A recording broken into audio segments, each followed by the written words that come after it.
অসীম আকাশে শূন্যতায় ডানা মেলে ঘুরপাক খাচ্ছে হেলিকপ্টার। বিকট শব্দে চারদিকের মানুষ ছুটে আসছে এক নজর হেলিকপ্টারটি দেখার জন্য। শব্দে দিক বিদিক ছোটাছুটি শুরু করতে থাকে মাঠে ঘাস খেতে থাকা গবাদি পশুগুলো। শুক্রবার সন্ধ্যার কিছুটা আগে পোষা ঈগলের মতো শেরপুরের পৌর পার্কে ধীরে ধীরে নেমে এলো আকাশযানটি। একে একে নেমে এলেন ৬ জনের একটি পরিবার। এই পরিবারটি আর কেউ নয়, সুদূর আমেরিকায় বসবাস করা এক প্রবাসী ব্যবসায়ী দম্পতি।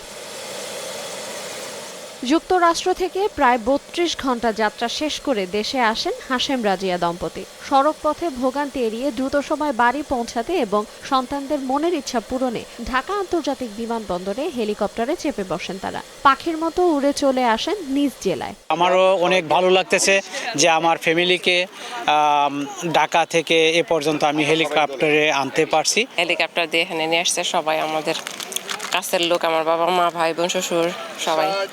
খুব ভালো লাগছে। অনেক বিমানে উঠছি কিন্তু হেলিকপ্টারে উঠি নাই, এটা প্রথম এক্সপিরিয়েন্স। আর আমার বাবা এর এক্সপিরিয়েন্স দিতে পারছে, অনেক খুশি হয়েছি। আমার নতুন এক্সপিরিয়েন্স, আমি জীবনে ওই হেলিকপ্টারে রাইড করে নাই, এর জন্য আমি অনেক এক্সাইটেড ছিলাম। বেসরকারি সংস্থার হেলিকপ্টার সার্ভিসের মধ্য দিয়ে সাধারণ মানুষ সাধ্যের মধ্যে স্বাদ পূরণ করতে পারায় খুশি উৎসুক জনতা। শেরপুরবাসী আসলে ওইভাবে হেলিকপ্টার দেখে নাই।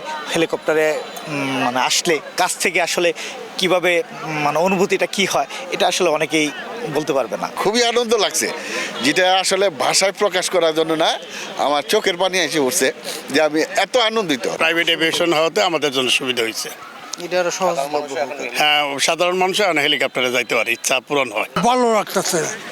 আমার ছেলে আসলো, আমার ছেলে বউ আসলো, নাতি আসলো, এর চেয়ে আনন্দ বিষয় আর কি। আমাদের পক্ষ থেকে নিরাপত্তার ডিউটি সর্বাত্মক চেষ্টা করব, যাতে মানুষের জানমালের কোনো ক্ষয়ক্ষতি না হয়।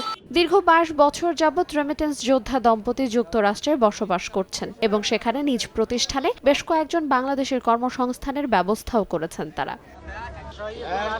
সময় সংবাদ, শেরপুর।